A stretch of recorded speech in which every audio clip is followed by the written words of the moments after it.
Hello दोस्तों, मैं पंकज एक बार पुनः आपके सामने उपस्थित हूँ। इससे पहले मैं करा रहा था आपको संवैधानिक काल का विकास, जिसमें मैं आपको कराए थे अधिनियम, और इससे पहले मैंने आपको कराया था भारत शासन अधिनियम 1861, जिसमें प्रमुख दो कारणों के लिए फेमस था ये।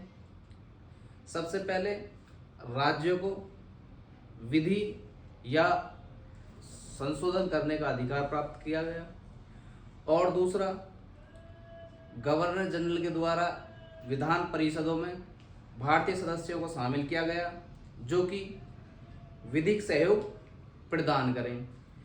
और जो गवर्नर जनरल की कार्यकारिणी परिषद थी, उसमें एक पांचवा सदस्य शामिल किया गया, जो कि विधि विशेषज्ञ था, और जो एक केंद्रीय विधान परिषद का गठन किया गया, जिसमें सदस्यों की संख्या कम से कम 6, अधिक से अधिक 12 रखी गई थी, जिसमें से आधे सदस्य भारतीय होंगे। इसमें शामिल होने वाले 3 भारतीय थे। नंबर 1 पटियाला के राजा नरेंद्र सिंह, दूसरे बनारस के 2 व्यक्ति थे जो राजा थे वहाँ के, नंबर देवनारायण सिंह, और नंबर 3 सर दिनकर राव। और इस अधिनियम के द्वारा जो वाइसराय था, उसको अध्यादेश जारी करने का अधिकार भी प्रदान किया गया। इसकी समाप्ति कितनी होती है? 6 माह। जो भी केंद्रीय विधान परिषद या प्रांतीय विधान परिषद में भारतीय लोग शामिल किए गए थे, उनको क्या कोई अधिकार प्रदान या कोई उनकी अहम भूमिका नहीं थी, जिस कारण भारतीय लोग थोड़ा उग्र होने लगे कि हमारा इसमें कोई अस्तित्व ही नहीं है। मतलब हम बैठ रहे हैं, लेकिन हम इस चीज़ में कोई ना विचार विमर्श कर सकते हैं, ना ही इस विषय पर कोई चर्चा कर सकते हैं परिषद में, और ना ही कोई प्रश्न पूछ सकते हैं। केवल हम अपना प्रतिनिधित्व कर रहे हैं वहाँ। और कुछ पश्चिमी क्षेत्र में या उत्तर पश्चिमी क्षेत्र में, जैसे पंजाब आदि को आदि राज्यों में नई विधान परिषद का गठन का प्रावधान भी किया गया। इसके बाद इसमें कुछ कमियां रही थी।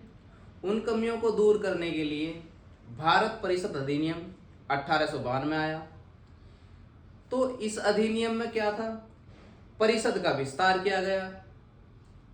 केंद्रीय विधान परिषद जो थी, इसमें सदस्यों की संख्या न्यूनतम 6 से 10 कर दी गई, अधिकतम 12 से 16 कर दी गई, तथा अप्रत्यक्ष निर्वाचन प्रणाली अस्तित्व में आई, जिससे कि जिला बोर्ड, विश्वविद्यालय और नगर पालिकाओं से कुछ सदस्य मनोनीत होने लगे, जो इस परिषद में नियुक्त होने लगे।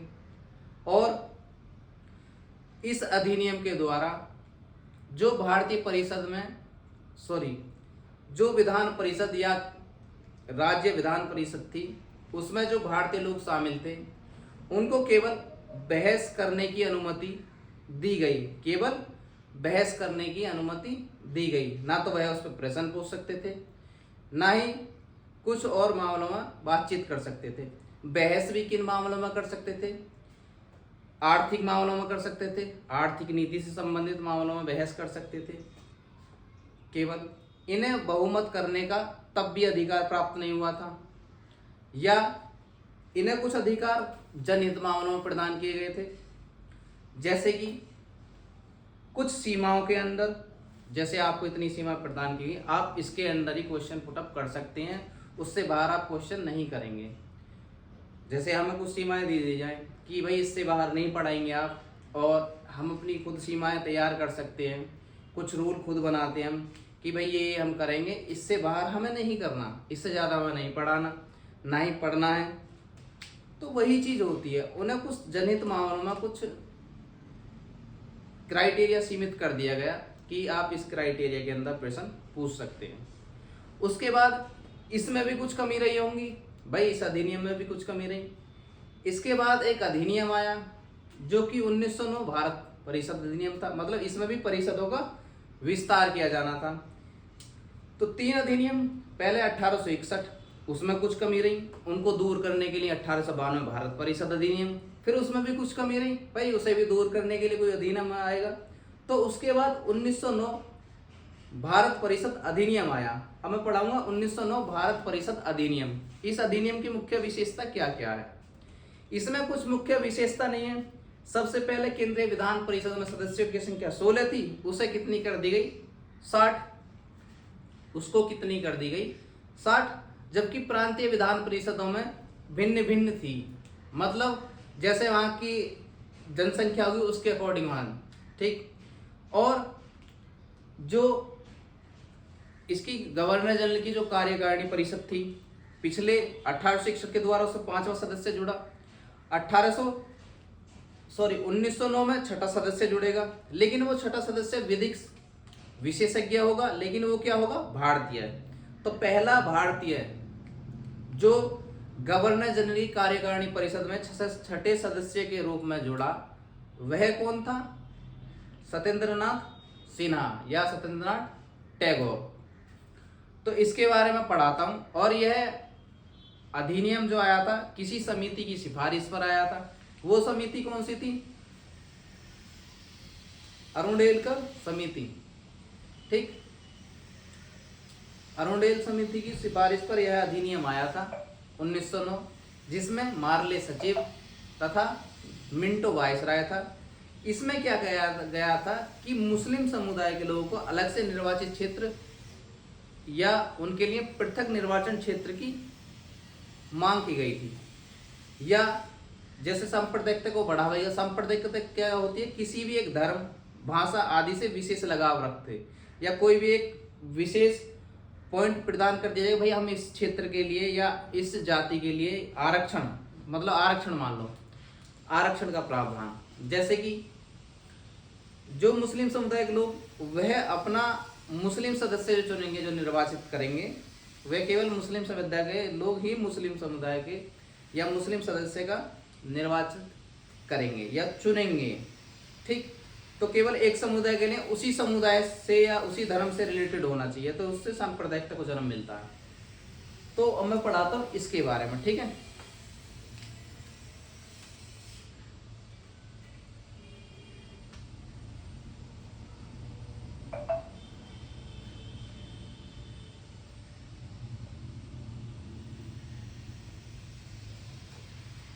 भारत परिषद अधिनियम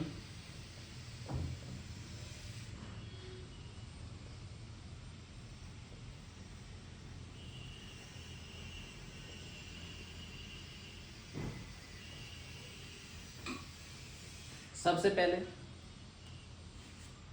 जब इसमें परिषद का शब्द आ रहा है, तो मतलब ये भी परिषद से जुड़ा हुआ है। केंद्रीय विधान परिषद और राज्य विधान परिषद से जुड़ा हुआ है। केंद्रीय विधान परिषद और राज्य विधान परिषद से जुड़ा हुआ है। तो इसमें प्रमुख कारण क्या हुए? पहले इसका दूसरा नाम देखते हैं। और किस नाम से जाना जाता है इसे? देखो,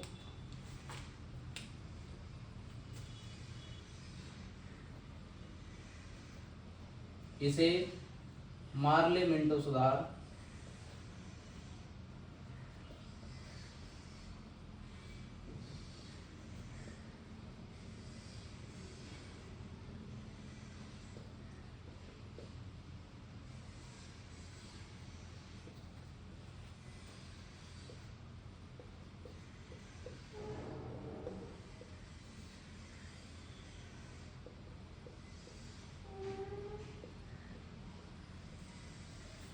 सबसे पहले इसे मार्ले मिंटो सुधार अधिनियम के नाम से भी जाना जाता है। इसे मार्ले मिंटो सुधार अधिनियम के नाम से भी जाना जाता है, जिसमें मार्ले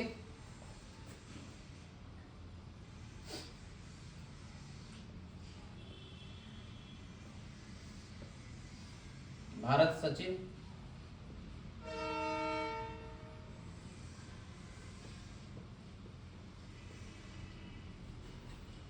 तथा मिंटो वाइसराय था।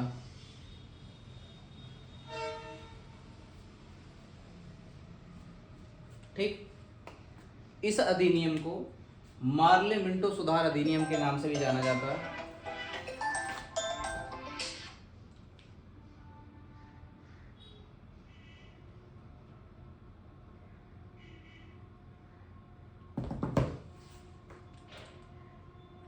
इस अधिनियम को मार्ले मिंटो सुधार अधिनियम के नाम से जाना जाता है, जिसमें मार्ले सचिव भारत का, मिंटो वाइसराय था।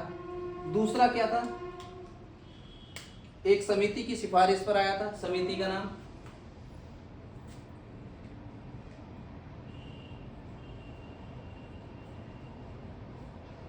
समिति की सिफारिश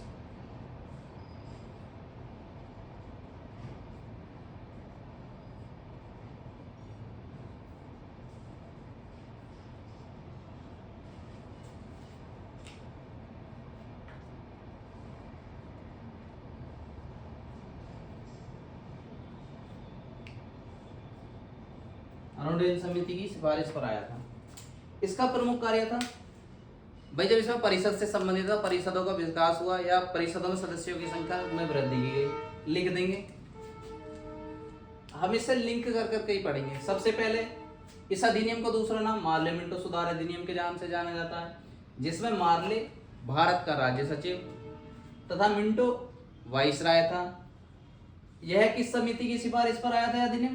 अरुणोदय समिति की सिफारिश पर आया था। अब तीसरा पॉइंट क्या था? परिषद। इसमें परिषदों का विस्तार तथा परिषदों में सदस्यों की संख्या बढ़ाई गई। इस अधिनियम द्वारा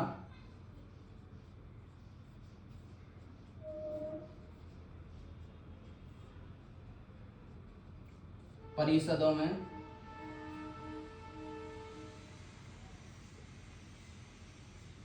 सदस्य संख्या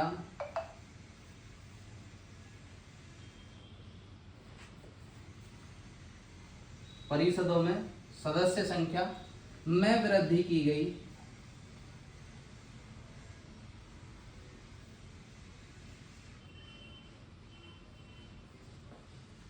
इस अधिनियम द्वारा परिषदों में सदस्य संख्या में वृद्धि की गई। जैसे पहला लिख देंगे हम, केंद्रीय विधान परिषद,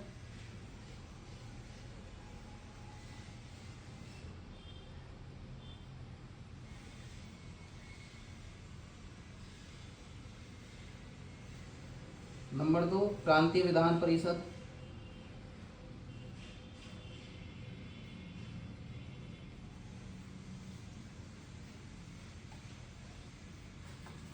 इसमें पहले सदस्य संख्या कितनी थी? इससे पहले 1892 एक्ट द्वारा इसमें 16 कर दी गई अधिकतम संख्या। अब कितनी कर दी गई इस एक्ट द्वारा? 60 कर दी गई।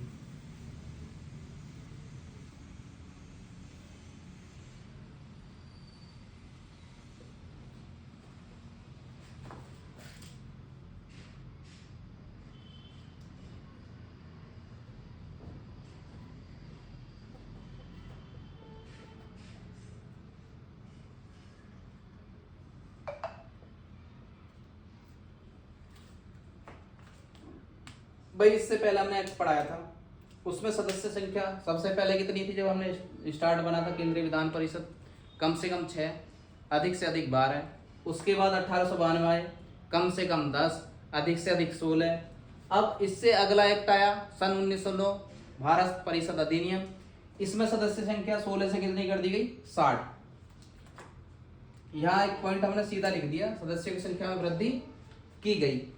अब देखो, जब भारतीय लोगों को शामिल करेंगे तो उसमें जो इनके सरकारी सदस्य, मतलब जो ब्रिटिश द्वारा नियुक्त सदस्य थे, वही इसकी सदस्य संख्या में वृद्धि करने के लिए बाध्य थे। जब वह उनका बहुमत होगा तभी इनकी सदस्य संख्या में वृद्धि होगी, दोनों परिषदों की में। तो लिख देंगे इसमें, इस अधिनियम द्वारा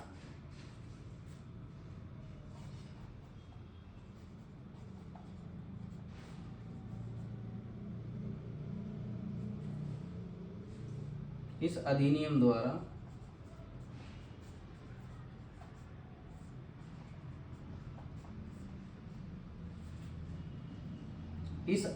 द्वारा परिषदों में या प्रांतीय परिषद में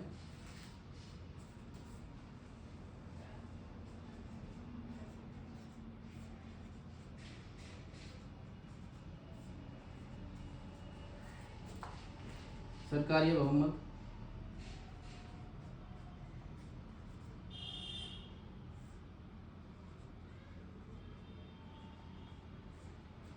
अस्तित्व में आया।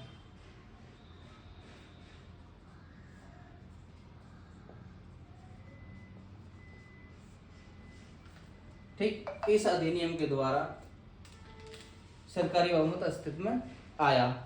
दूसरा पॉइंट इसमें लिखेंगे हम, जो भी भारतीय सदस्य इसमें शामिल किए गए थे उनको बजट पर प्रश्न पूछने तथा संकल्पना करने का अधिकार प्रदान किया गया। संकल्पना होता मतलब उसमें हम ये पूछ सकते हैं कि भाई हमारे लिए इसमें क्या नियम या हमारे हित के लिए इसमें क्या प्रावधान किया गया, या कौन सी चीज हमारे हित के लिए इसमें बजट में शामिल की गई है। संकल्पना मतलब हम जांच कर सकते हैं क्या इसमें शामिल किया, पूछ सकते हैं, प्रश्न पूछ सकते हैं। तो उसमें प्रश्न, पूरक प्रश्न पूछने, सबसे पहले प्रश्न कौन से होंगे, पूरक प्रश्न पूछने तथा संकल्पना का अधिकार दिया गया। तो लिख देंगे, इस अधिनियम द्वारा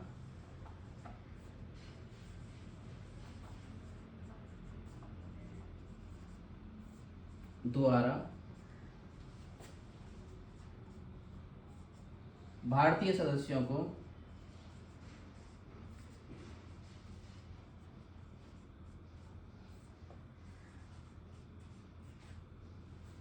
संकल्पना तथा पूरक प्रश्न पूछने का अधिकार दिया गया।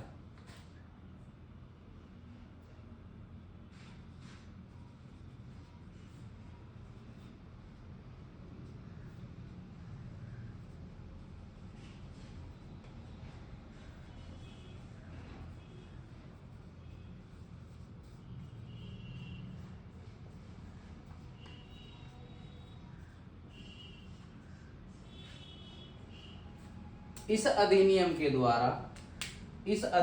द्वारा भारतीयों को बजट पर, यहां लिख देना,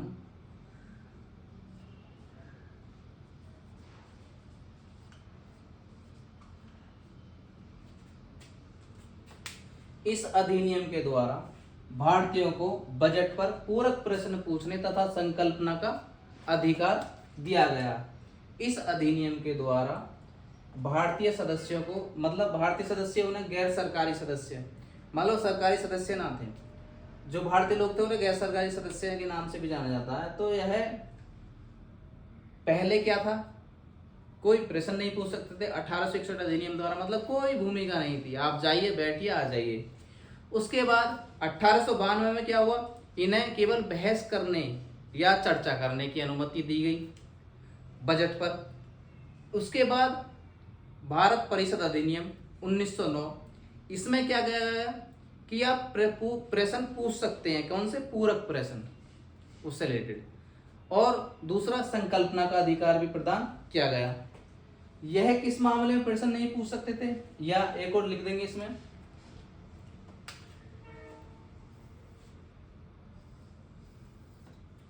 इस अधिनियम द्वारा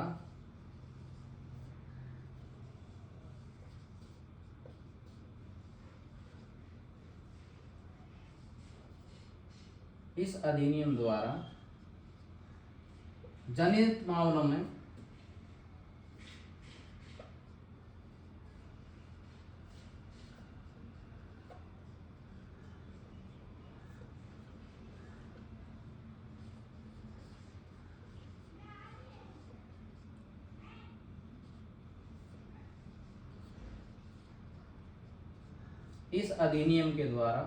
जनहित मामलों में भी प्रश्न पूछने का अधिकार दिया गया। प्रश्न पूछने का अधिकार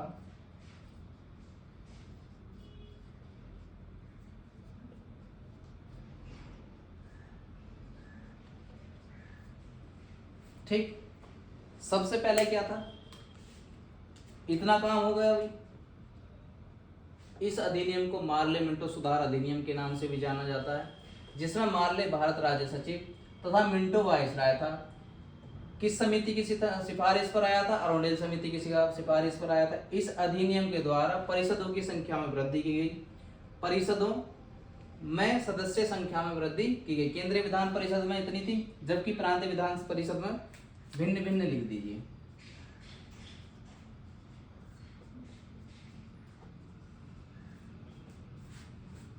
ठीक, इस अधिनियम के द्वारा पिनांत विधान परिषद में सरकारी बहुमत अस्तित्व में आया।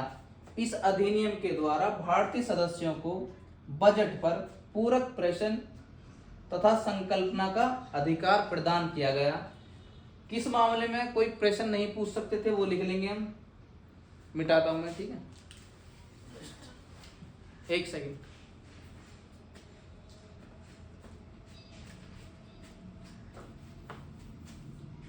स्क्रीनशॉट ले लिया था आपने, लिख लीजिए, ठीक।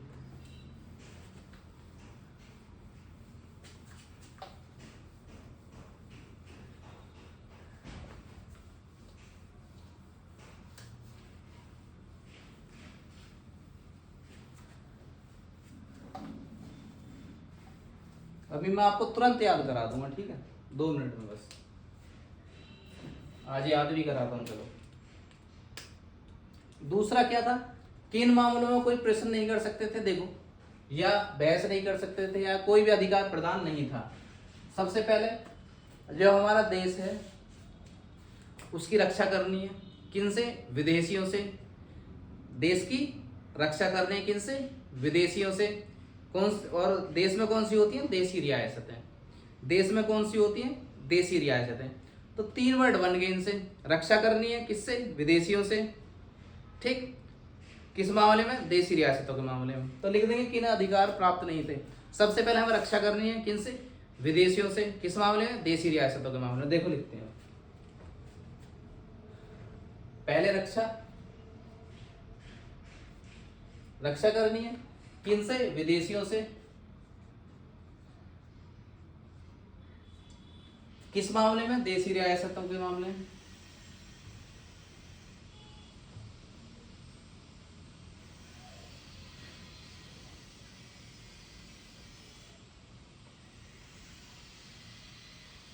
अब देखो, रक्षा करनी विदेशियों से देशी रियासतों के मामले में, रक्षा करनी विदेशियों से देशी रियासतों के मामले में, रक्षा करनी विदेशियों से देशी रियासतों के मामले में।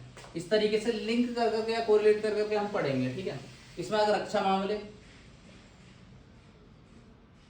विदेशी मामले,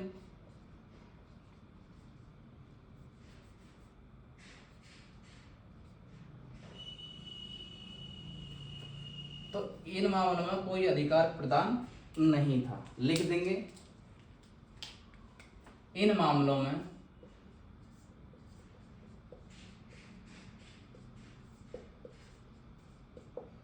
कोई अधिकार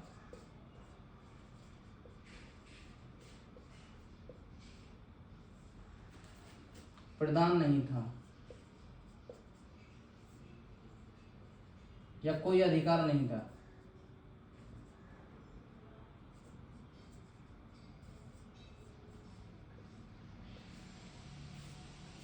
रक्षा मामले, विदेशी मामले और देशी रियासतों के मामले में कोई भी अधिकार हमें भारतीयों को या भारतीय सदस्यों को प्रदान नहीं था। अब इसमें एक सदस्य और शामिल किया गया था, जो गवर्नर जनरल की कार्यकारिणी परिषद 1773 एक्ट द्वारा बनी थी। उसमें एक सदस्य हटाया गया था 1784 के फिर से इंडिया एक्ट द्वारा। फिर 1833 के चार्टर एक्ट द्वारा विधिक सदस्य जो लॉर्ड मैकाले को जोड़ा गया था। और 1934 में एक 4 सदस्यों से उन्होंने विधि आयोग का गठन किया गया था, जो भारतीय राज्यों के लिए या भारतीय के लिए विधि बनाएगा, कानून बनाएगा। उसी के अनुसार आईपीसी की स्थापना की गई, मतलब आईपीसी या इंडियन पेनल कोड की स्थापना की, या उसका जनक किसे कहा जाता है, लॉर्ड मैकाले को। उसके बाद इसमें 5वां सदस्य शामिल किया गया 1861 के भारत परिषद अधिनियम द्वारा। और अब 6ठा सदस्य शामिल किया गया 1909 भारत परिषद अधिनियम के द्वारा, जो कि विधि विशेषज्ञ के रूप में था। 3 सदस्य जो बाद में शामिल किए गए, यह विधि विशेषज्ञ के रूप में ही शामिल किए गए हैं, जो कि एक भारतीय था। लिख लेंगे इसमें, इस अधिनियम के द्वारा, इस अधिनियम के द्वारा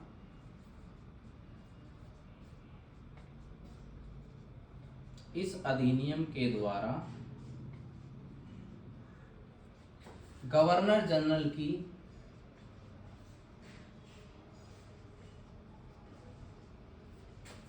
की कार्यकारिणी परिषद में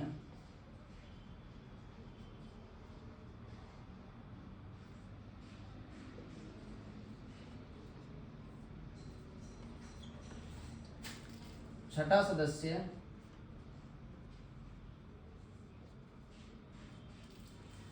विधि विशेषज्ञ के रूप में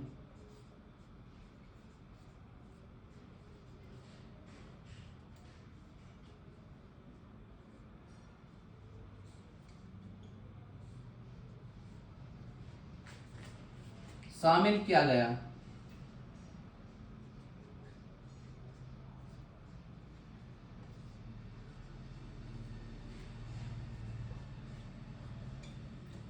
कौन थे वो? भारतीय।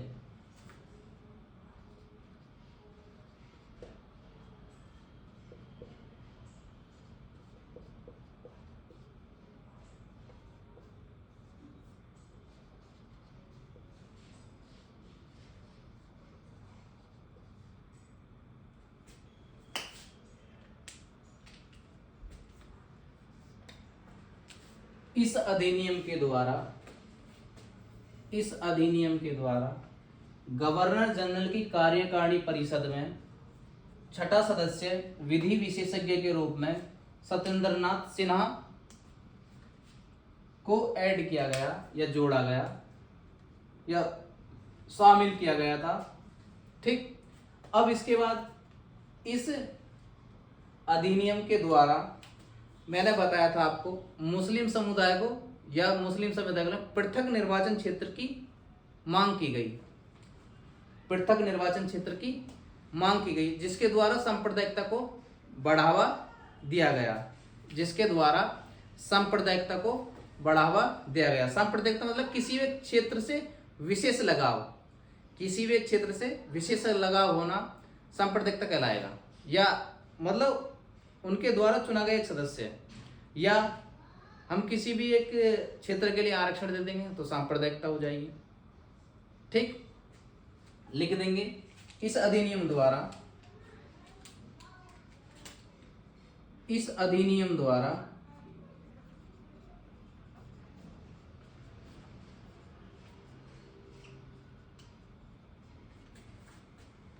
मुस्लिम अल्पसंख्यकों के लिए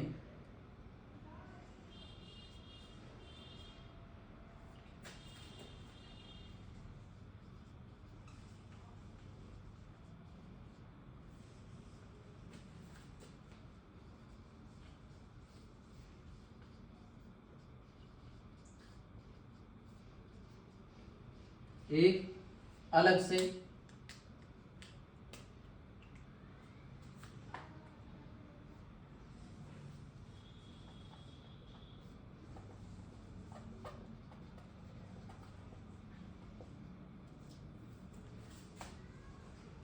निर्वाचन क्षेत्र की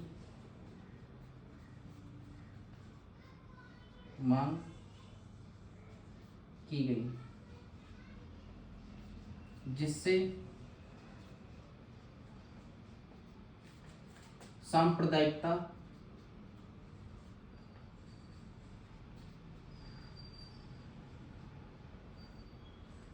को बढ़ावा मिला।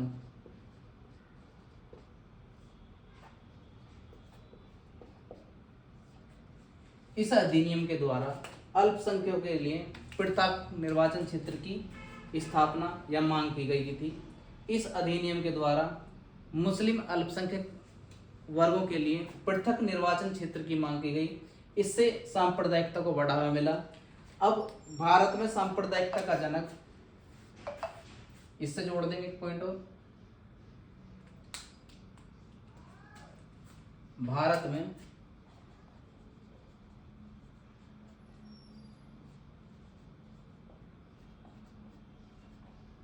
सांप्रदायिकता का जनक, भारत में सांप्रदायिकता का जनक उस समय वाइसराय कौन था? Lord Minto. तो लिख देंगे सांप्रदायिक जनक मिंटो को कहा जाता है।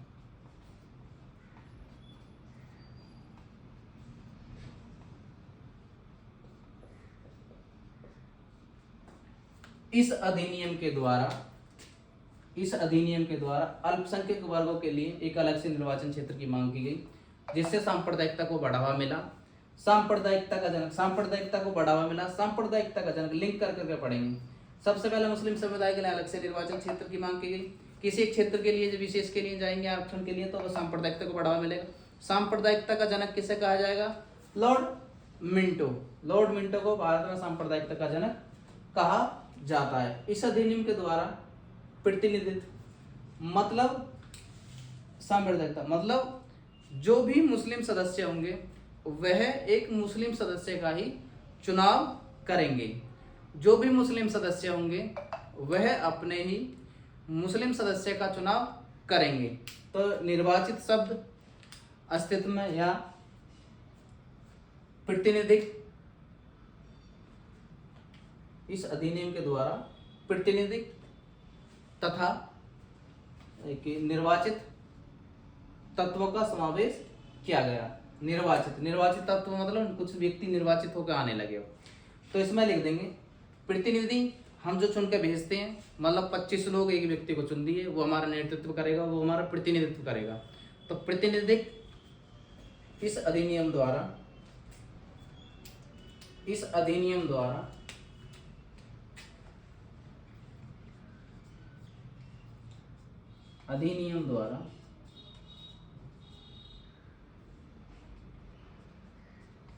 प्रतिनिधित्व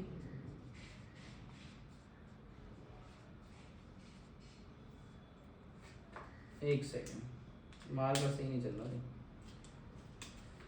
इस अधिनियम द्वारा प्रतिनिधित्व तथा निर्वाचित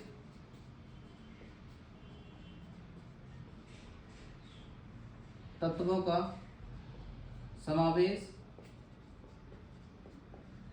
हुआ। इस अधिनियम के द्वारा प्रतिनिधित्व तथा निर्वाचित तत्वों का समावेश हुआ। तो इसमें बस इस अधिनियम में यही था। अब देखो मैं आपको एक बार रिवीजन कराता हूं। सबसे पहले भारत परिषद अधिनियम सन 1909, इसमें क्या किया गया था? सबसे पहले दूसरे किसी नाम से जाना जाएगा, मार्ले मिंटो सुधार अधिनियम, जिसमें मार्ले भारत राज्य सचिव तथा मिंटो वाइसराय था। यह एक समिति की सिफारिश पर आया था जिसे अरुणडेलकर समिति के नाम से जाना जाता है। इसमें के द्वारा किया गया था, परिषदों का विकास किया गया, परिषदों में विस्तार किया गया, जिसके अनुसार परिषदों में सदस्यों की संख्या में वृद्धि की गई और केंद्रीय विधान परिषद में पहले सदस्यों की संख्या सबसे पहले कम से कम 6, अधिक से अधिक 10, उसके बाद 1892 में कम से कम 10, अधिक से अधिक 16 और 1909 भारत परिषद अधिनियम के द्वारा 16 से 60 कर दी गई। जबकि राज्य विधान परिषदों में सदस्य संख्या भिन्न भिन्न रही और उसके द्वारा एक पॉइंट उसी में लिंक कर देंगे हम। हाँ, यहाँ सीधा हम यहाँ पहुंचेंगे। जो एक परिषद बनाई गई थी गवर्नर जनरल की, मैं इम्पोर्टेंट बता रहा हूँ जहाँ से क्वेश्चन पूछेगा, और क्वेश्चन यहाँ से पूछेगा एक सीधा सीधा, एक यहाँ से सांप्रदायिकता, बस इनसे क्वेश्चन आएगा, ज़्यादा नहीं आएगा। और एक पीछे मैंने आपको क्वेश्चन कराया था, इसी में से पूछेगा, ज़्यादा नहीं, टिक मार लिया करना, इंपॉर्टेंट यही है। बाकी हाँ, डिटेल में पढ़ने के लिए थोड़ा 1-2 बुक ले लें अगर पढ़ना आपको, बाकी यहीं से क्वेश्चन आएंगे, इससे ज़्यादा ऑप्शनल में नहीं जाएगा। जो भी ऑब्जेक्टिव टाइप कोई भी एग्जाम दे लेना, यहाँ से बाहर क्वेश्चन नहीं जाएगा, ठीक है। अब मैं पढ़ाऊंगा आपको थोड़ा सा कि जो कार्यकारिणी परिषद थी उसमें सदस्यों की संख्या में कब कब परिवर्तन किया गया, केवल इस चीज को नोट कर लेना, ठीक है। यहीं से क्वेश्चन पूछ लेगा, देखो स्क्रीनशॉट ले लो।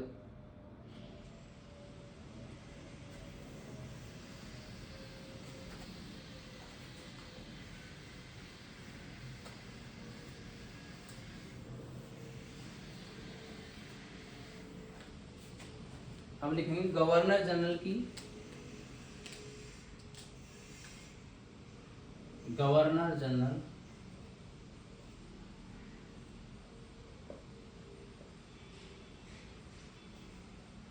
कार्यकारिणी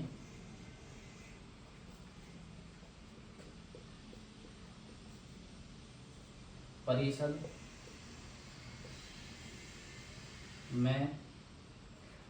में सदस्य संख्या में परिवर्तन। गवर्नर जनरल की कार्यकारिणी परिषद की सदस्य संख्या में परिवर्तन में कब परिवर्तन हुआ?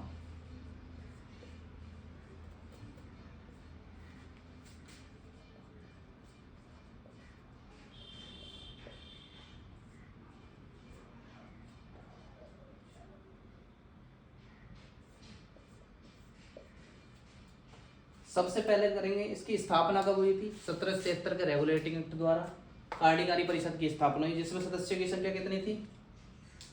अब देखो 1773 रेगुलेटिंग एक्ट,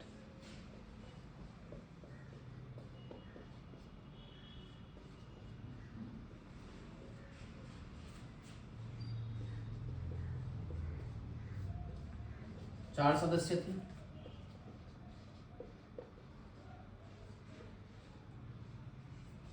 सत्रह सौ चौरासी पिटिशन एक्ट द्वारा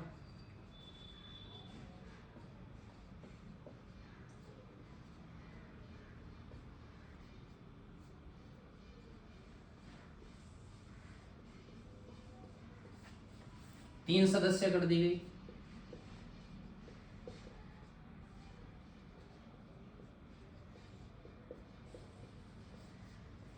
उसके बाद 1833 के चार्टर एक्ट द्वारा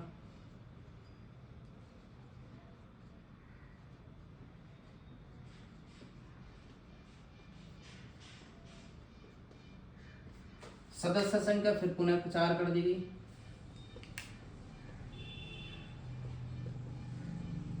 उसके बाद 1861 इसमें थोड़ा सा एक पॉइंट लिख लेना, चौथा सदस्य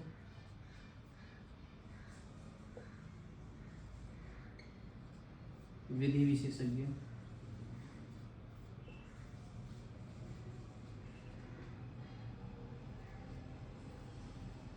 लॉर्ड मैकाले।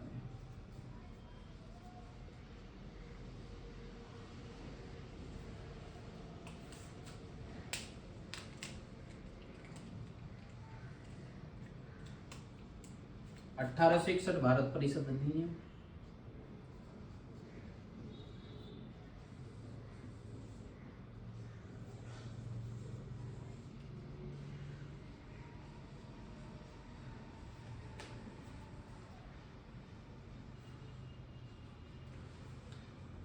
अठारह सौ 61 भारत परिषद अधिनियम, पांचवा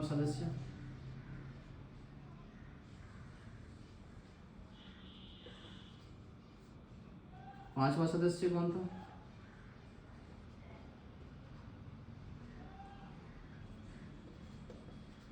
विधि विशेषज्ञ था।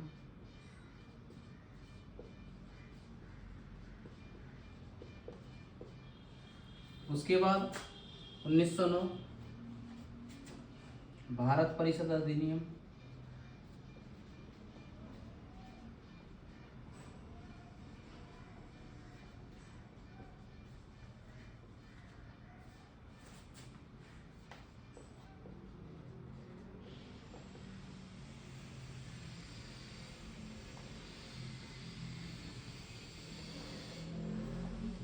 छठवां सदस्य कौन था?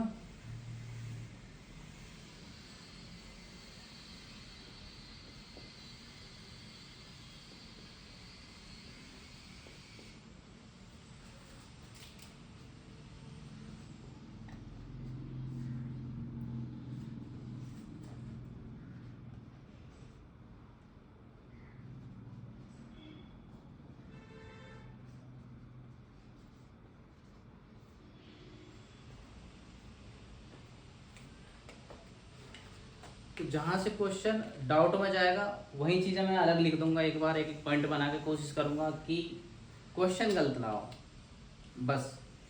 सबसे पहले रेगुलेटिंग एक्ट द्वारा कार्यकारी परिषद का गठन किया गया, जिसमें सदस्यों की संख्या 4 थी।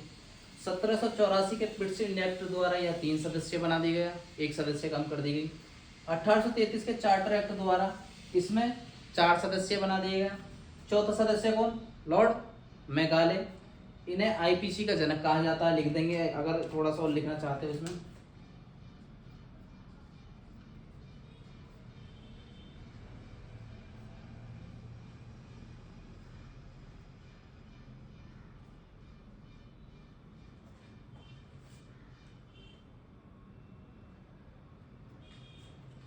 ठीक, फिर 1861 के भारत परिषद अधिनियम द्वारा इसमें 5वां सदस्य शामिल किया गया, जो कि विधि विशेषज्ञ के रूप में था।